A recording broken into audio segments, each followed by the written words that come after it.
여러분 행복한 안식일입니다. 한 주일 잘 지내셨죠? 네. 10명의 남자들이 부르는 찬양은 정말 힘이 있고 또 아름답고 감동적입니다.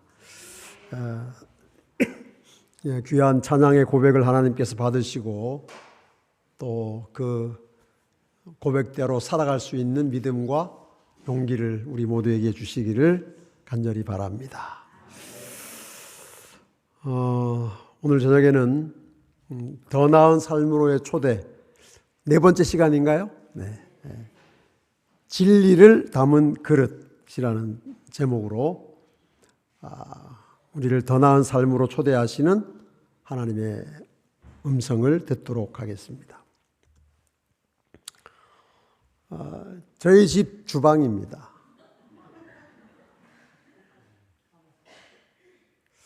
저는 이해가 안 되는 게 애들 다 결혼하고 둘이 사는데 왜 저렇게 많은 그릇이 필요한지 모르겠어요. 근데 집사람은 아직도 부족하대요. 더 있어야 된다고 그래요. 여러분 보시기에 좀 비싼 그릇이 좀 보입니까? 아니 남자분이 아니요 그럼 잘 알아요? 아니야 너무 단호하게 아니요 그러시네. 저는 잘 모르겠어요. 근데 사실 저기 어딘가에는 호남의 그 전통 옹기장 기능을 가진 이 학수 장로님이 만든 그릇도 어디엔가에 있을 겁니다. 저는 잘 모르겠지만 좌우간 저희 집 그릇인데 여기에 없는 귀한 그릇이 있습니다. 비싼 그릇이 있고 그리고 큰 그릇이 있습니다. 여기는 없습니다. 보여드릴까요? 궁금하십니까? 별로 궁금하지 않으신 것 같아요. 이러면 못 보여드리는데 이거 정말 너무 귀한 거기 때문에 쉽게 보여드릴 수가 없는 건데 진짜 귀한 그릇, 진짜 비싼 그릇 그리고 진짜 큰 그릇 보여드리겠습니다. 1번 그릇입니다. 2번 그릇이고요. 3번, 4번, 5번, 6번입니다. 진짜 우리 집에 있는 모든 주방의 그릇을 다 꺼내도 이 그릇 하나의 100분의 1 가치도 안 됩니다. 그렇죠? 가장 귀한 그릇, 가장 비싼 그릇, 가장 큰 그릇입니다. 여러분, 우리가 사람을 그릇이라고 표현합니다. 그 사람은 그릇이 커 이렇게 말하잖아요. 그런데 사실은 그 표현이 인생 사용 설명서에도 있어요. 여기 디모데후서에 이런 말씀이 있습니다. 큰 집에는 금그릇과 은그릇뿐 아니라 나무그릇과 질그릇도 있어 귀하게 쓰는 것도 있고 천하게 쓰는 것도 있나니 그러므로 누구든지 뭐예요? 누구든지는 뭡니까? 사람이에요. 사람이 다 그릇이라는 거예요. 누구든지 이런 것에서 자기를 깨끗하게 하면 어떤 그릇이 돼요? 귀히 쓰는 그릇이 돼요. 그렇습니다. 여러분 모든 사람은 다 그릇입니다. 여러분도 그릇이에요. 큰 그릇입니까? 작은 그릇입니까? 예쁜 그릇입니까? 평범한 그릇입니까? 그건 잘 모르겠어요. 하여간 하나님이 우리를 다 그릇으로 창조하셨습니다. 그릇은 두고 감상하려고 만들어요? 아니면 무엇인가를 담으려고 만들어요? 그릇은 담기 위해서 만드는 것입니다. 하나님이 사람을 창조하실 때 사람이라는 그릇에 무엇인가를 담기 위해서 창조하셨어요. 만약에 하나님이 담으시는 무엇인가가 없다면 사람이나 개나 고양이나 원숭이나 다르지 않습니다. 우리는 사람이니까 사람이 만물의 영장이야 그러지만 여러분 개나 고양이한테 물어보십시오. 개들이 더 높다 그럴 거예요. 그러나 그렇지 않습니다. 여러분 사람이 왜 다른 모든 동물 짐승보다 더 귀한 존재인가 하면 하나님이 사람이라는 그릇에는 다른 짐승과 동물에는 담지 않은 특별한 귀한 것을 담아 놓으셨기 때문입니다. 여러분 그릇의 가치는 그게 얼마나 이쁘게 생겼냐, 무엇으로 만들었느냐, 언제 만들었느냐가 결정하는 게 아니라 그 그릇에 담긴 것이 그릇의 가치를 결정하는 거예요. 자, 여러분 여기 컵이 있습니다. 예쁜 컵이에요. 그렇죠? 그러나 여러분 이거 뭐 돈 얼마쯤 주면 살 수 있습니까? 이거 몇천 원 할 거예요. 그렇죠? 몇만 원 하지 않을 겁니다. 뭐 제가 생각이 맞다면. 그러나 이 그릇이 죄송합니다.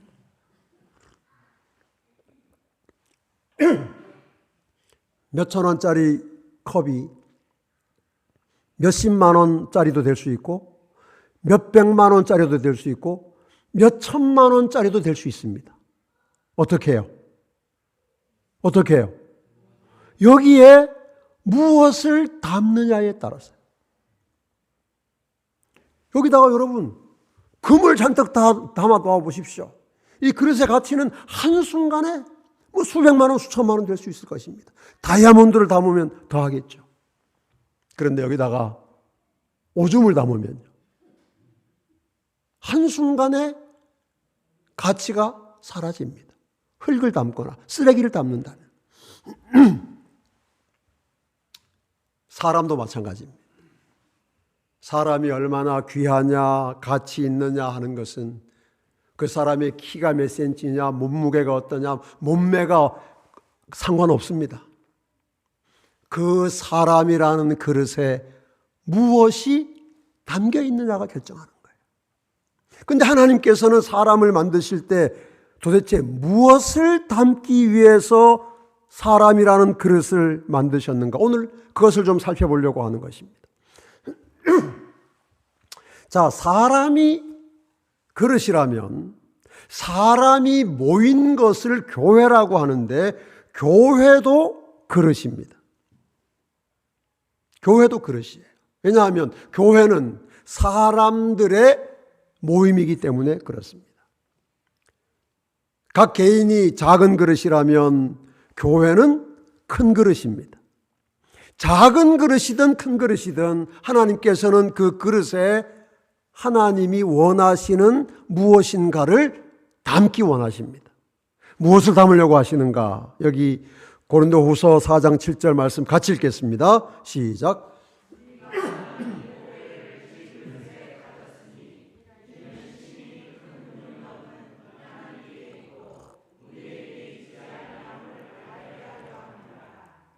우리가 이 보배를 어디에 가졌으니? 질그릇에 보배가 담겨 있다는 거예요. 왜냐하면 하나님께서 질그릇 같은, 여러분 질그릇은 비싼 그릇이에요? 값이 싼 그릇이에요? 싼 그릇이에요. 누구도 질그릇은 잘 보관하고 뭐 그러려고 하지 않습니다. 그냥 쓰다가 깨지면 그만이, 버리면 그만이에요. 그런데 하나님께서 질그릇 같은 우리에게, 우리 그릇에 무엇을 담으셨어요? 보배를 담아 놓으셨어요. 보배를. 그래서 이 보배 때문에 우리의 가치가 결정되는 것입니다. 그러면 하나님께서 우리 안에 담으시는 이 보배는 무엇인가? 여기 요한복음 14장 6절 말씀입니다. 내가 곧 길이요 진리요 생명이니 나로 말미암지 않고는 아버지께로 올 자가 없느니라. 에베소 4장 21절 진리가 예수 안에 있는 것 같이 너희가 참으로 그에게서 듣고 또한 그 안에서 가르침을 받았을진데.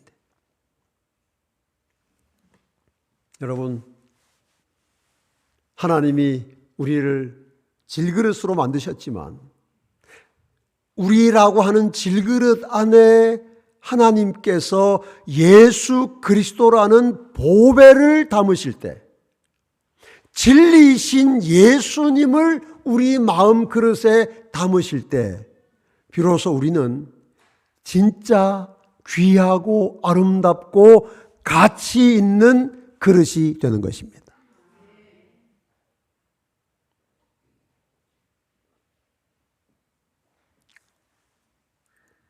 그러므로 여러분, 예수님을 여러분의 마음의 그릇에 모시고 예수님 때문에 가치 있는 사람들이 되시는 더 나은 삶을 선택하시기를 바랍니다. 사람들은 그 사람이 돈 많이 벌면, 건강하면, 재주 많으면, 세상에서 인기 얻으면 그 사람이 가치 있는 사람이라고 생각할지 모르지만, 그러나 우리를 창조하신 하나님께서는 우리의 가치를 무엇으로 평가하시는가? 우리 안에 예수님이, 진리이신 예수님이 계신가 계시지 않은가로 우리의 가치를 판단하십니다. 이 세상에 있는 수많은 교회들의 가치도 마찬가지입니다. 왜냐하면 교회도 그릇이기 때문에, 교회라는 그릇에 진리이신 예수님이 있는가 없는가로 하나님은 교회의 가치를 판단하시는 것입니다. 죄송합니다. 제가 감기는 거의 끝났는데 딱 지금 목에 걸려가지고 조금 여러분 불편하게 해드려서 죄송합니다. 자, 여기 여러분 에베소서 4장에 보면 우리가 교회에 대해서 좀 생각할 만한 중요한 말씀이 하나 있는데요. 이런 말씀입니다. 평안에 매는 줄로 성령이 하나 되게 하신 것을 힘써 지키라. 몸이 하나요 성령도 한 분이시니 이와 같이 너희가 부르심의 한 소망 안에서 부르심을 받았느니라. 주도 한 분이시요 믿음도 하나요 침례도 하나요 하나님도 한 분이시니 곧 만유의 아버지시라. 만유 위에 계시고 만유를 통일하시고 만유 가운데 계시도다. 아멘. 여러분, 이 말씀을 보면 교회는 몇 개여야 될 것 같습니까? 왜요? 왜 그렇죠? 모든 것이 하나예요. 성령은 하나 되게 하셨고 몸도 하나요 성령도 한 분이시요 부르심의 한 소망 안에서 주도 한 분, 믿음도 하나, 침례도 하나, 하나님도 한 분이시면 진리를 담고 있는 그릇도 하나여야 하겠는데 형편은 그렇지가 않습니다. 교회가 정말 많고도 많습니다. 얼마나 많은가? 대략 헤아려 보면 전 세계에 약 4만 5천 개의 기독교 교파가 있습니다. 4만 5천 개. 하루씩 다녀도 죽을 때까지 다 못 다닙니다. 굉장히 많은 교회가 있는데 이 교회가 다 같은 믿음을 가지고 있는가? 그렇지 않아요. 다 믿음이 달라요. 자, 세계적으로는 그만큼이라고 하지만 우리나라는 어떨까요? 우리나라에도 232개의 기독교 교단이 있습니다. 대략입니다. 사실은 더 많은데 어느 정도 이제 문화부인가? 옛날에는 문공부라고 했는데 요즘 문화관광부라고 합니까? 하여간 거기에 등록되어 있는 기독교 교단이 저만큼쯤 된다고 합니다.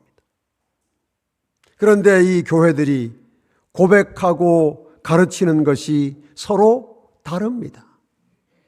장로교가 있고 감리교가 있고 무슨 침례교가 있고 순복음교회가 있고 뭐 많은 교회가 있는데 교회들마다 고백하고 가르치는 것이 달라요. 교회가 하나가 아닙니다. 그래서 많은 사람들이 이야기합니다. 도대체 기독교는 왜 그렇게 복잡하냐? 물론 기독교만 그런 건 아니에요. 불교도 뭐 조계종, 천태종, 태고종, 무슨 진각종 있지만 그러나 기독교만큼 많지는 않습니다. 참 복잡해요. 하나님은 하나의 진리 그릇을 가지고 계실 것 같은데 이 세상에 교회가 너무 많아서 어느 교회를 선택해야 할지 참 헷갈립니다. 뭐가 기준일까? 어떤 교회를 선택하는 것이 옳을까? 어느 교회 가도 물어보면 우리가 진리를 담은 그릇입니다. 우리 교회 안에 예수님이 계십니다. 이렇게 말은 하지만 그러나 똑같은 고백을 하는 이 교회와 저 교회가 달라요. 어떤 교회는 예배를 주일이라고 일요일에 드리고 어떤 교회는 토요일에 드리고 어떤 교회는 세례라고 해서 머리에 물을 뿌리고 어떤 교회는 물에 몸을 담그는 침례를 하고 다릅니다. 어떤 교회는 죽으면 그날로 당장 천국에 간다 그러고 어떤 교회는 예수님 오실 때까지 기다려야 된다고 그럽니다. 그러니 어떤 교회를 선택해야 할지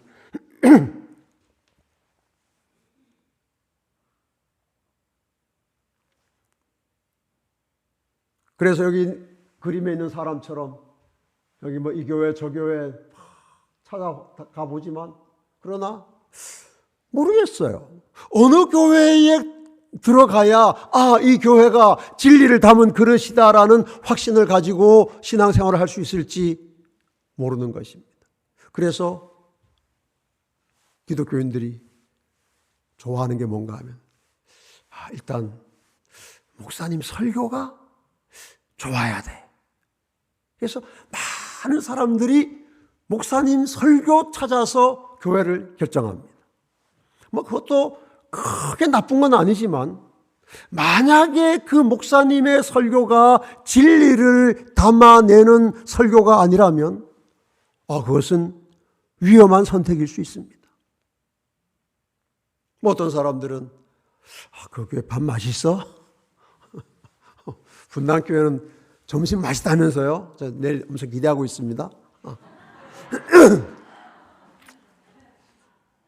여러분, 밥이 맛있는 교회 가는 것도 참 좋은 일이에요. 그렇죠? 기왕이면 밥이 맛있는 교회가 좋죠. 그러나 밥은 맛있는데 그 교회가 진리를 담고 있지 못하다면 여러분, 밥은 돈 내고 식당 가서 맛있는 거 사 먹는 게 낫지. 그렇잖아요? 진리를 담지 않은 그릇에서 신앙생활을 하는 것은 위험합니다. 뭐 그것 외에도 주차장도 중요합니다. 그렇죠? 분위기도 중요하고. 그러나 그 어떤 것보다 우리가 교회를 선택할 때 고려해야 할 가장 첫 번째 중요한 것은 여러분 음식점 선택할 때 제일 중요한 기준이 뭡니까? 화장실 깨끗한가예요? 아니, 음식점 선택할 때 제일 중요한 기준은 맛이에요. 학교 선택할 때 제일 중요한 기준은 운동장이 크냐 작냐예요? 그럼 뭐예요? 공부를 잘 가르치냐예요. 교회를 선택할 때 가장 중요한 기준은 그 교회가 진리를 담은 그릇이냐 아니냐에 달려 있어야 합니다. 그런데 오늘날 많은 사람들이 막연히 생각합니다. 교회는 뭐 다 똑같겠지. 거기서 거길 거야. 그러니까 목사님 설교 은혜롭게 하는 곳. 그래서 요즘 제일 사람들이 교회 선택할 때 많이 고려하는 게 그거라고 그래요. 그 다음에 애들 위한 프로그램이 잘 되어 있는지, 교회 다니는 사람들의 면면이 내로라 할 만한 사람들인지 그런 것도 찾아보고. 그런데 여러분, 교회를 선택할 때는 그거 다 일단 제껴놓고 가장 먼저 이 교회가 하나님이 진리를 담아 놓으신 그릇인가를 살펴야 한다는 이 한 가지 사실을 여러분 잊지 않으신다면 이 세상 어디에 가서도 진리를 담은 그릇을 찾을 수 있습니다. 저는 오늘 그래서 이 진리를 담은 그릇의 세 가지 조건을 여러분들께 간략하게 말씀을 드리겠습니다. 첫째로 교회가 진리를 담은 그릇이 되려면 그 교회는 진리인 예수님을 아는 교회여야 합니다. 그렇습니까? 네. 당연히 알아야 믿고 알아야 사랑할 수 있어요. 그렇죠? 그래서 가장 중요한 것은 예수님을, 진리인 예수님을 아는 것입니다. 그리고 두 번째로는 그 진리인 예수님을 사랑해야 합니다. 안다고 해서 다 사랑하는 건 아니에요. 알지만 사랑하지 않을 수 있습니다. 그러나 그 교회가 진리를 담은 그릇이라면 그 교회는 진리인 예수님을 알 뿐 아니라 진리인 예수님을 사랑하는 교회여야 하고, 그리고 그 교회는 진리인 예수님을 한결같이 기다리는 교회여야 합니다. 왜냐하면 예수님이 이 땅에 계시지 않고 하늘로 올라가셨기 때문에 정말 예수님을 아는 교회는, 정말 예수님을 사랑하는 교회는 그 진리인 예수님이 다시 오시기를 뭐 해야 돼요? 기다려야 돼요.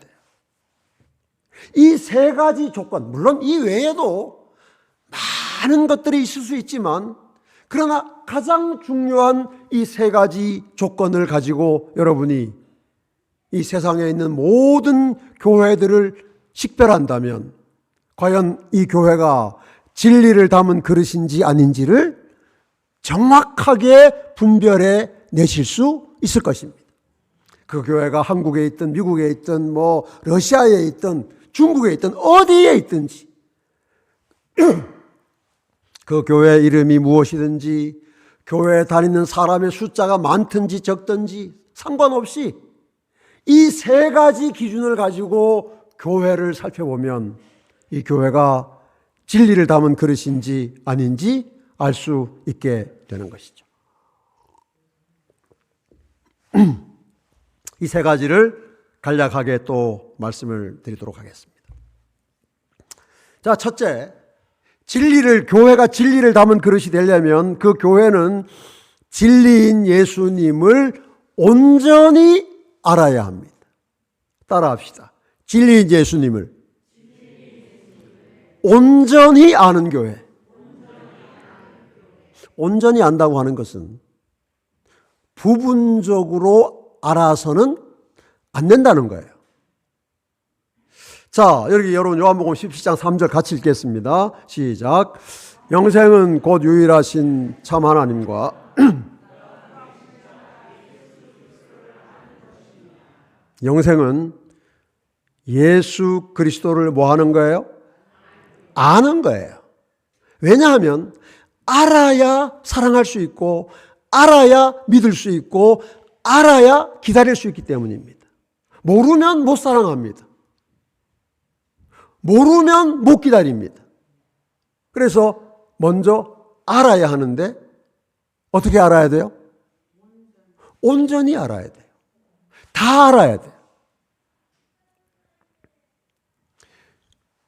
여러분, 우리가 예수님을 안다고 할 때 그 아는 게 뭐냐? 이렇게 설명할 수 있습니다. 첫째, 예수님이 과거에 하신 일을 아는 것입니다.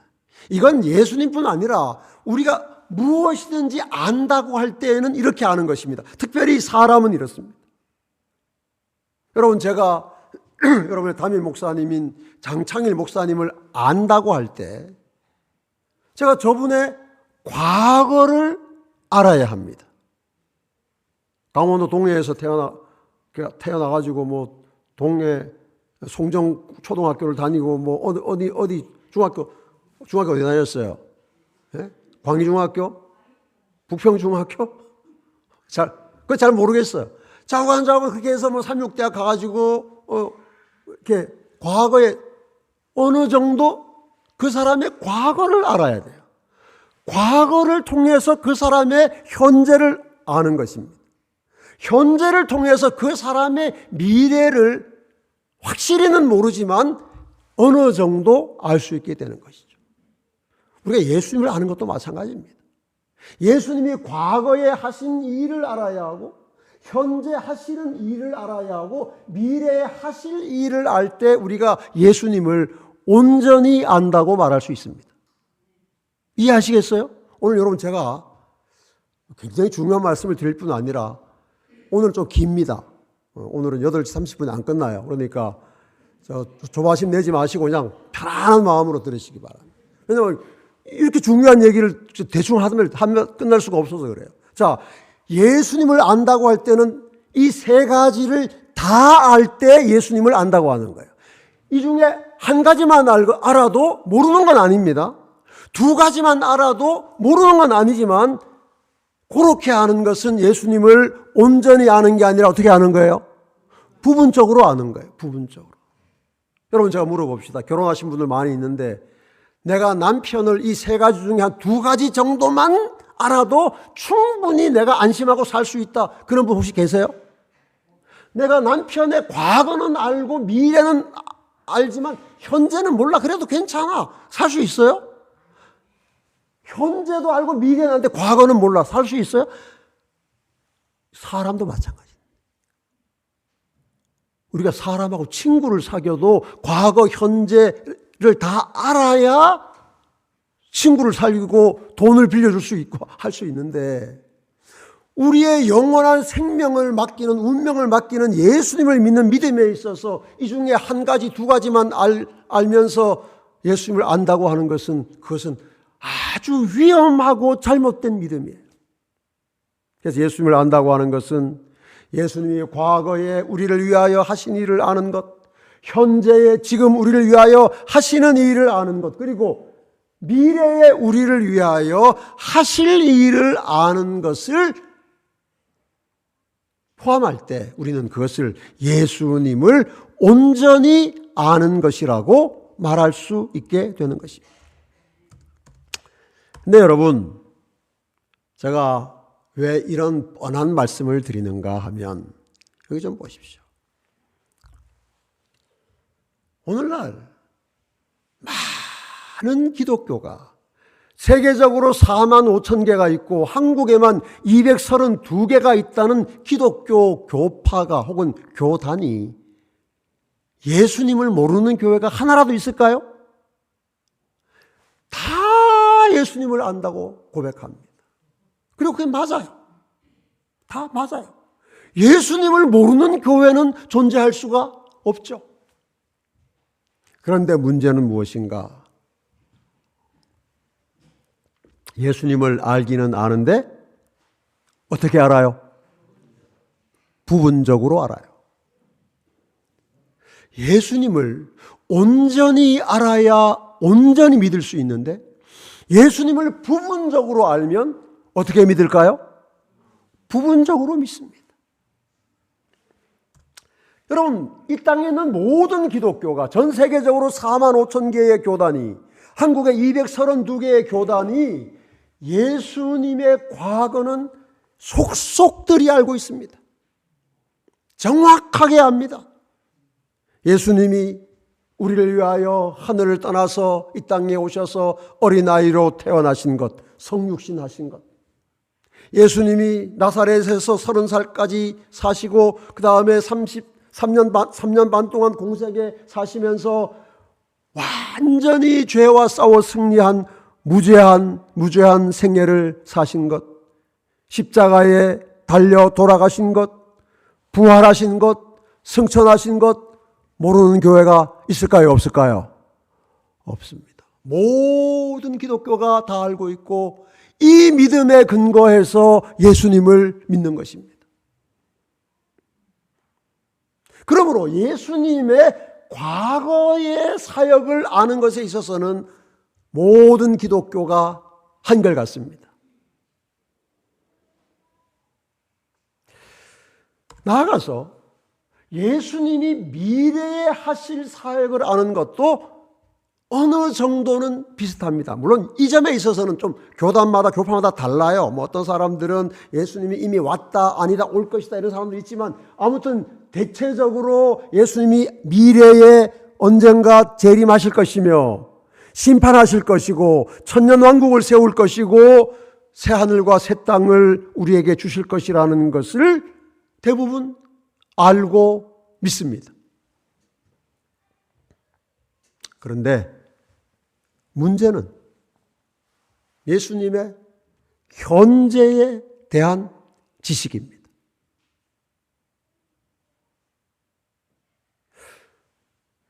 여러분, 참 놀랍게도 오늘날 이 땅에 있는 수많은 기독교와 그리스도인들이 예수님의 과거를 그렇게 감사하고 찬양하고 노래하고 고백하고 그렇게 하며 하고 미래에 대한 소망과 믿음을 가지고 있으면서도 이상하게도 예수님이 현재 지금 어디에서 무엇을 하시는지에 대해서는 거의 관심을 기울이지 않습니다.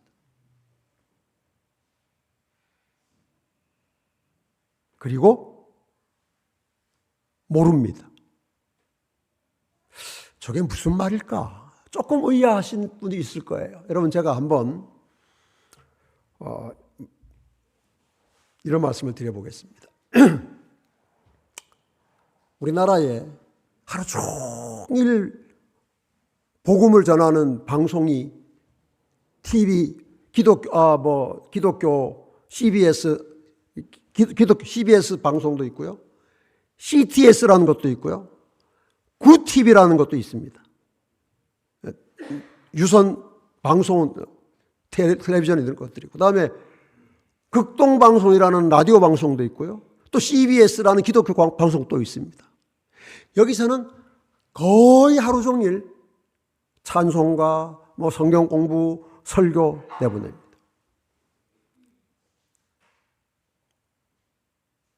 여러분, 그 방송을 다 틀어놓고 그렇게 하실 필요는 없습니다. 그냥 이렇게 한번 말씀드려보는 거예요. 다 틀어놓고 일주일 내내 모든 설교를 다 들어보십시오. 예수님이 지금 어디에서 무엇을 하시는지에 대한 설교를 하는 목사가 한 명이라도 있는지.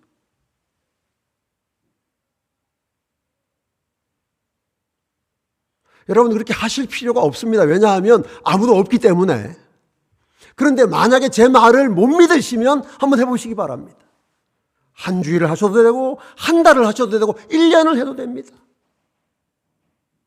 오늘날 기독교는요, 예수님의 과거의 사역은 속속들이 알고 날마다 그거 설교하고 찬송하고 감사하고 그렇게 하지만 예수님이 앞으로 미래에 하실 일에 대해서도 간간히 덜어 설교하고 이야기하지만, 그러나 예수님이 지금 어디에서 무엇을 하시는지에 대해서 설교하는 교회는 이 땅에 거의 없습니다.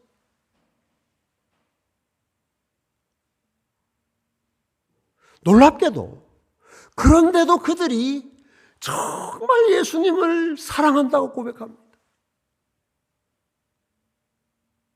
한번 다시 우리 가정 생활에 한번 대비해 봅시다. 오늘 우리 장로님, 사모님 같이 오셨죠? 네. 사모님의 과거에 대해서는 다 아시는데 미래에 대해서도 미래에 언젠가 돌아가시겠죠. 다 아시는데 모든 걸 아는데 딱 하나만 몰라. 지금 내 아내가 어디 있는지를 몰라. 다 아는데 딱 하나 몰라.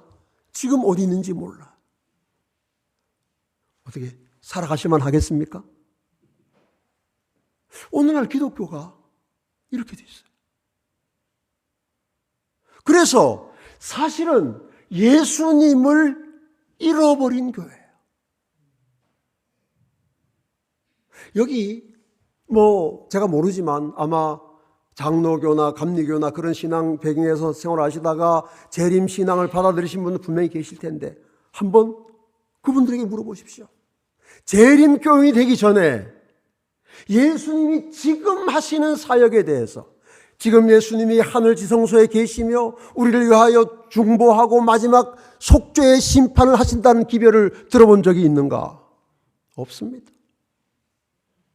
여러분, 이 기별은 하나님께서 현대 진리로 세우신 제7일 안식일 예수 재림교회 밖에서는 사실상 들을 수도 기대할 수도 없는 기별이에요.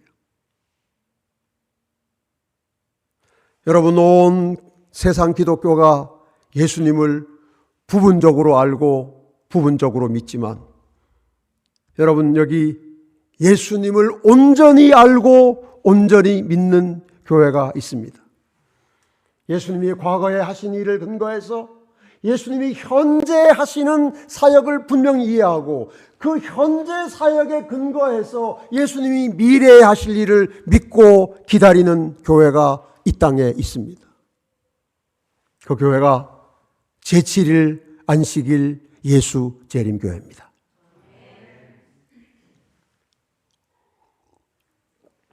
이 교회의 기본 교리에는 이런 내용이 있습니다. 하늘에는 성소 곧 여호와께서 지으시고 사람이 짓지 아니한 참 장막이 있다. 거기에서 그리스도께서는 우리를 위하여 봉사하시고 십자가에서 모든 사람을 위하여 단번에 들이신 당신의 속죄와 희생의 은혜가 믿는 자들에게 효력을 나타내게 하신다. 현재 하고 계시는 사역에 대한 믿음입니다. 그분은 승천하시자 우리의 대제사장으로 취임하시고 중보의 봉사를 시작하셨다. 그분은 2300주야의 예언의 기간의 끝인 1844년에 그분의 속죄봉사의 두 번째요 마지막 단계에 들어가셨다. 그것은 모든 죄의 최종적 처리에 해당되는 조사 심판의 사업이다. 이 심판은 예수님을 믿는 자들을 구원함으로써 하나님의 공의를 옹호한다. 그것은 하나님께 충성해 온 자들이 하늘나라를 얻을 것을 선언한다. 여러분, 오늘 여러분이 어떤 연유로 이 자리에 와 계신지 제가 잘 알지 못하지만 오늘 여러분이 이 자리에 계신 것은 예수님을 온전히 알고 온전히 믿는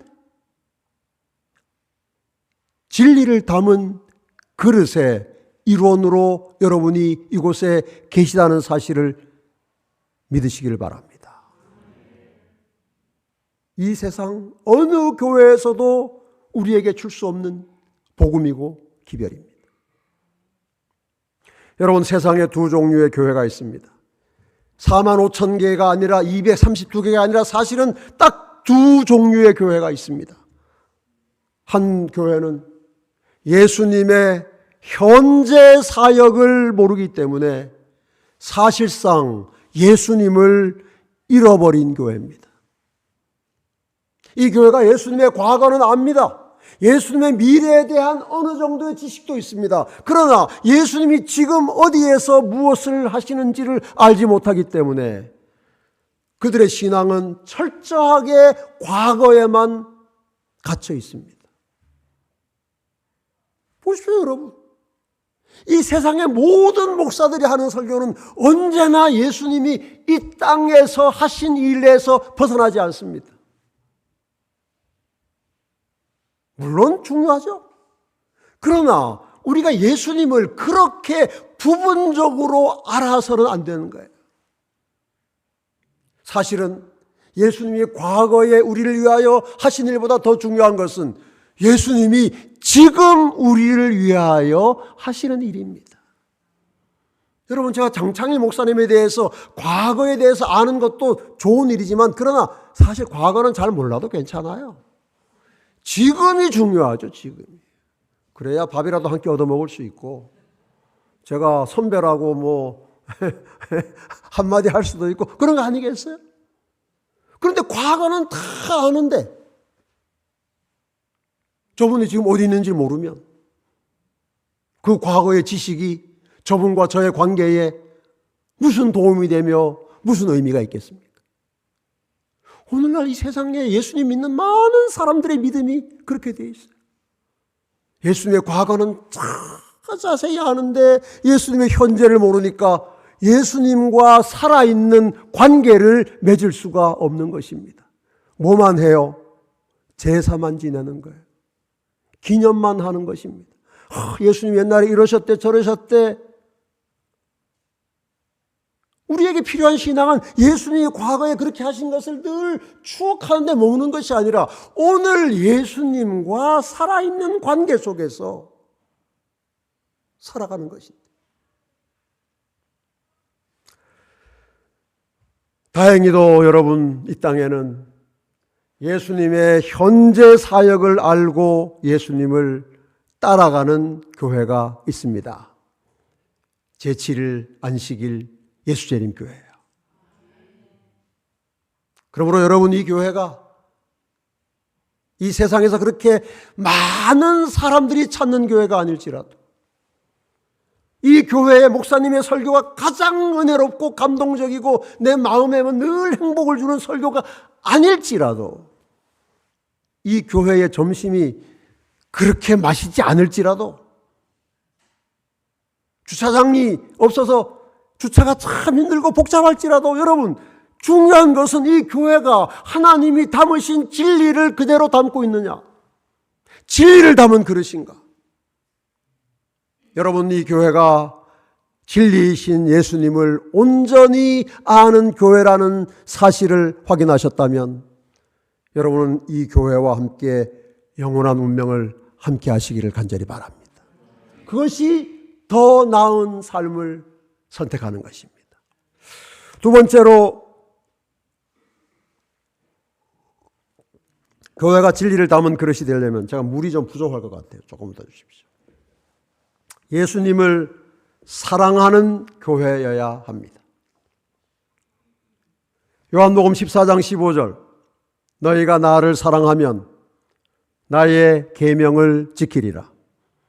요한복음 14장 21절, 나의 계명을 지키는 자라야 나를 사랑하는 자니. 사랑에 대한 사람들의 해석이 분분하지만 성경은 아주 명확하게 사랑이 뭔지를 말합니다. 예수님 사랑하면 뭐 한다? 뭐 한다? 계명을 지킨다. 예수님 사랑하면 계명 지키는 거예요. 다른 것으로는 사랑을 증명할 수가 없습니다. 성경은 말하기를 계명을 지키는 사람이 예수님을 사랑한다고 말합니다. 그렇다면 계명을 지키는 교회라야 예수님을 사랑하는 교회입니다.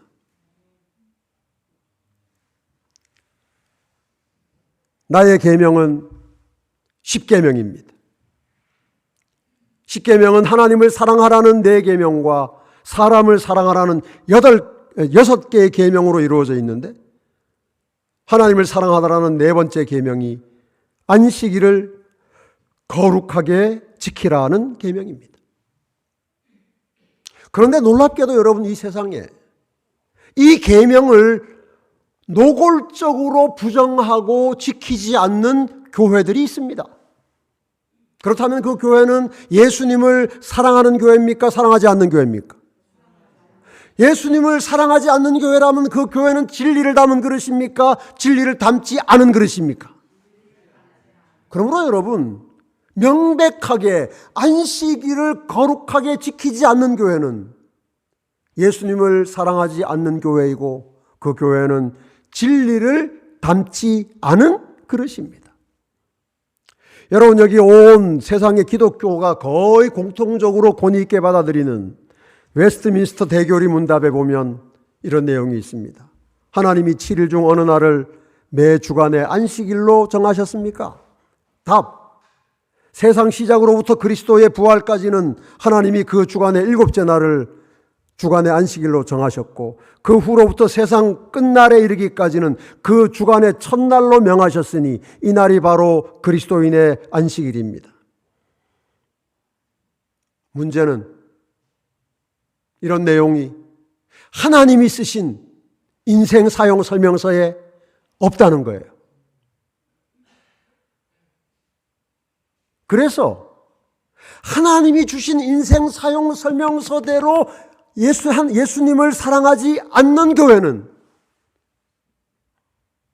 진리가 없는 교회입니다. 오늘날 주일을 성수한다고 하는 교회들이 많이 있습니다. 여기 사전에 보면 주일은 기독교에서 일요일을 이르는 말인데 예수가 부활한 날이 일요일이었다는 데서 유래한다고 그렇게 기록되어 있어요. 그러면서 주일을 성수해야 된다고, 주일은 주님과 함께 나는 주일을 거룩하게 지켜. 여러분, 성경에는 주일을 지키라는 말이 없어요. 안식일을 기억하여 거룩히 지키라고 했습니다. 안식일을 거룩히 지키는 것이 예수님을 사랑하는 것이고 예수님을 사랑하는 교회가 진리를 담은 그릇입니다. 여러분, 세상에 두 종류의 교회가 있습니다. 주일을 지키는 교회가 있고 안식일을 지키는 교회가 있습니다. 두 교회 중에 한 교회는 진리가 없는 교회입니다. 왜냐하면 그를 아노라 하고 그의 계명을 지키지 아니하는 자는 거짓말하는 자요, 무엇이 그 속에 있지 아니하니? 여러분, 어떤 사람이 예수님 믿는다고 하면서 계명을 지키지 않으면 그 사람은 진리를 담은 그릇이 아니고, 어떤 교회가 예수님을 사랑한다고 고백하면서 계명을 지키지 않으면 그 교회도 진리가 없는 거짓 교회가 되는 것입니다.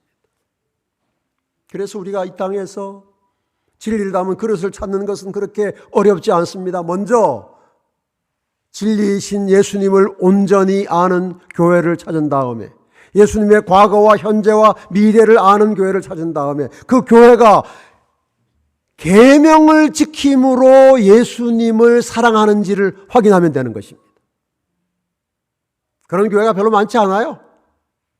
다행히 여러분은 오늘 그 교회에 와 계십니다. 축하드립니다. 다시 한번 제7일 안식일 예수재림교 기본 교리를 보겠습니다. 자애로우신 하나님께서는, 창조주께서는 엿새 동안에 창조 후 쉬셨으며 모든 사람을 위하여 창조의 기념일로서 안식일을 제정하셨다. 다 같이 시작.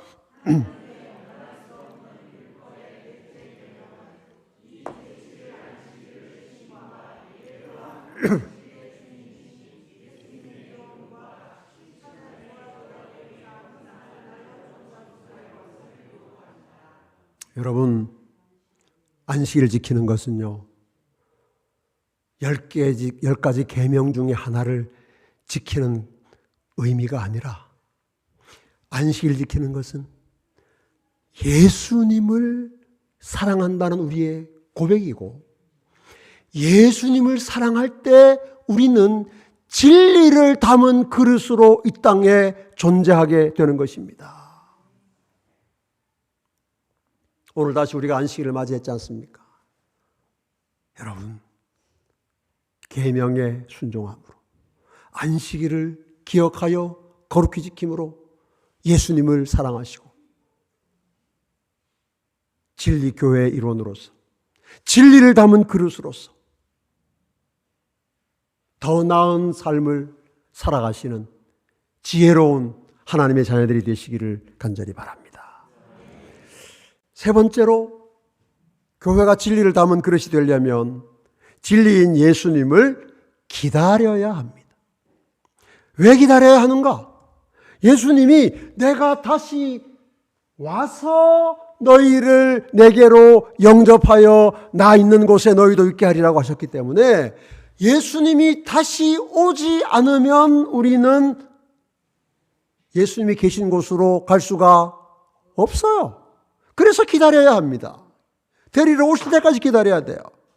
그래서 다시 한번 우리 계시록 21장 인생 사용 설명서 맨 마지막에 보면 내가 진실로 속히 오리라 하시거늘 아멘 주 예수여 오시옵소서.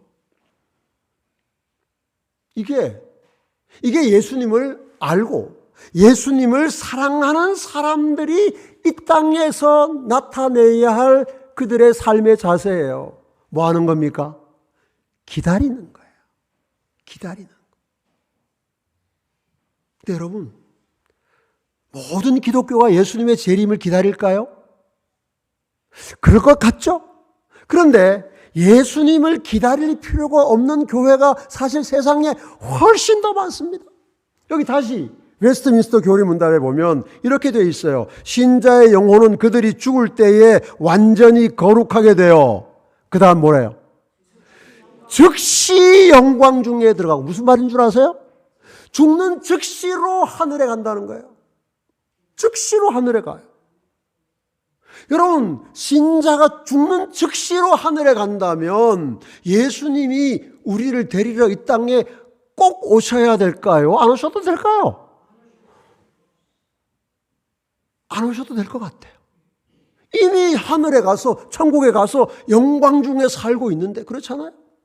보면 그들의 육신은 여전히 그리스도께 연합하여 부활 때까지 그들의 무덤에서 쉬게. 예수님이 왜 오시냐?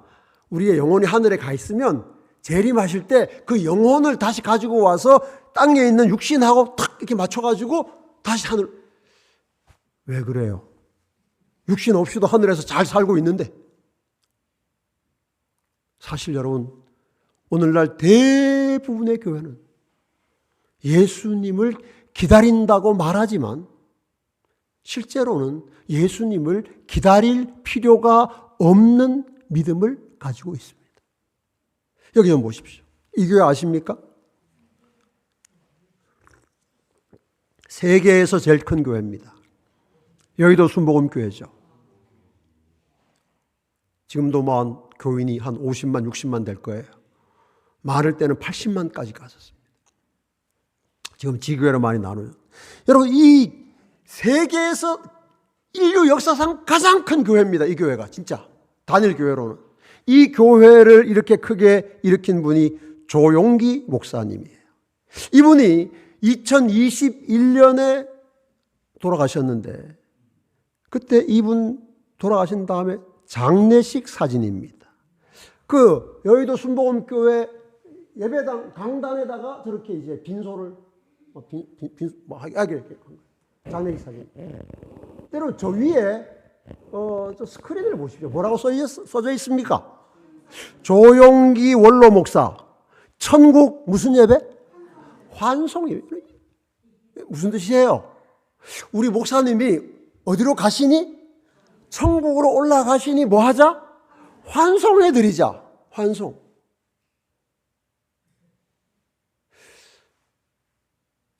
인류 역사상 기독교가 이런 예배를 드린 적이 사실은 없어요. 우리나라에서 이제 이런 예배가 한 10년, 한 20년 전부터 생겨나기 시작했습니다. 천국 보내는 환송 예배를 드리자. 근데 진짜 너무 좋지 않아요. 예? 우리도 누가 주변에 돌아가시면 천국 환송 예배, 뭐 발인 예배보다 훨씬 낫지 않습니까, 여러분? 예?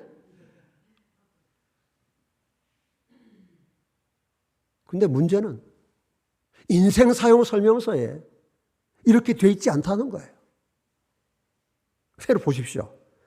여기서 이제 환송 예배 드린 다음에 그날 오후에는 무슨 예배를 드렸는가 하면 조용기 원로 목사님 천국 입성 예배를 드립니다. 입성. 왜 입성 예배 드려요? 올라가셨어 이제. 그러니까 올라가 감사하다. 정말 은혜로운데 감동적인데 문제는 하나님 말씀과 맞지 않는 거죠. 예수님은 내가 다시 와서 너희를 내게로 영접하여 나 있는 곳에 있게 하리라고 말씀하셨는데 오늘날 기독교는 뭐예요? 예수님 안 오셔도 됩니다. 우리가 알아서 가겠습니다. 알아서 가는 거예요. 그래서 간다고 환송 예배 드려주고 잘 들어갔다고 입성 예배 드려주고. 여러분, 오늘날 이 세상에 두 종류의 교회가 있습니다. 신자가 죽는 즉시 천국에 간다고 믿기 때문에 사실은 예수님을 기다릴 필요가 없는 교회가 있고, 예수님이 다시 오셔야 천국에 가기 때문에 예수님을 기다릴 수밖에 없는 교회가 있습니다. 여러분, 이 두 교회 중에 어느 교회가 진리를 담은 그릇이겠습니까? 다시 제7일 안식일 예수재림교회 기본교리입니다. 죄의 삭은 사망이다. 그러나 유일한 불멸의 존재이신 하나님께서는 당신의 구속받은 자들에게 영생을 주실 것이다. 그날이 되기까지는 죽음은 모든 사람에게 무의식 상태가 된다. 말하면서 다 같이 읽겠습니다. 시작.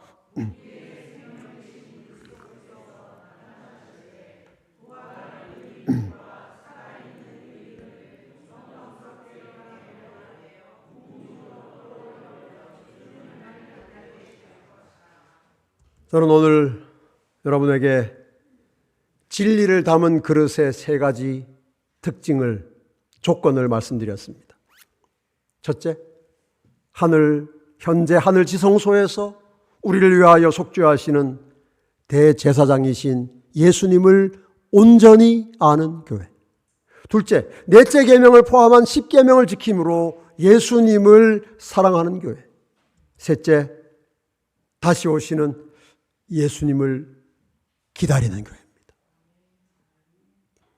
이 교회가 제7일 안식일 예수 재림교회입니다. 예수님의 과거 사역과 미래 사역은 물론 현재 사역을 깨달음으로 진리인 예수님을 온전히 아는 교회입니다. 제7일 안식일을 포함한 10계명을 온전히 지킴으로 진리인 예수님을 삶으로 사랑하는 교회입니다. 우리를 데리러 오시겠다고 하신 약속을 믿고 진리이신 예수님을 한결같이 기다리는 교회입니다. 오, 사랑하는 여러분, 진리를 담은 그릇인 제7일 안식일 예수 재림 교회 안에서 여러분의 신앙도 여러분의 믿음도 이처럼 온전하게 꼴지어져 가게 되기를 간절히 바랍니다. 오늘날 사람들이 마치 교회를 쇼핑몰 선택하듯이 선택합니다. 더 편리한 곳 찾고, 더 분위기 좋은 곳 찾고, 더 내 필요를 채워주는 것들을 찾아서 여기저기 방황합니다. 그러나 여러분, 진리를 담은 그릇, 하나님이 땅에 두신 마지막 교회, 제7일 안식일 예수 재림 교회 안에서 하나님이 주시는 더 나은 삶을 살아가시게 되기를 주님의 이름으로 간절히 축원합니다.